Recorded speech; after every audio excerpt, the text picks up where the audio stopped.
મોરબીથી waste કચરો ઠલવાઈ રહ્યો છે, ત્યારે મોરી તાલુકાના ગામોથી મોટા પ્રમાણમાં સફેદ માટી સિરામિક ઉદ્યોગમાં મોરબી ડમ્પરો દ્વારા જાય છે, પણ તમામ ગેરકાયદેસર છે। ત્યારે હવે રિટર્નમાં ડમ્પરોમાં મોરબી સિરામિક ઉદ્યોગોનો કચરો, કેમિકલ વેસ્ટ, તમામ આવા ડમ્પરો ભરી મોરી તાલુકાના ગામોમાં ખાલી થઈ રહ્યા છે। ત્યારે સરા અને ખંભાળિયા સહિત અનેક ગામોમાં તળાવોમાં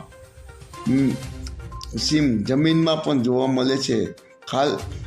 ખાલી રાત્રિના સમયે કરવામાં આવે છે। ત્યારે મોરબી ઉદ્યોગનો તમામ વેસ્ટ કચરો હાલ મોરી તાલુકાના ગામોમાં ખાલી થઈ રહ્યો છે। રિટર્ન ડમ્પર અંદાજે 5,000માં ડમ્પર ચાલકો ભરી લાવે છે અને સામાન્ય ભાડાથી લહાઈમાં આ મોરબીનો કચરો મોરી સુધી પહોંચે છે। માયાજાળ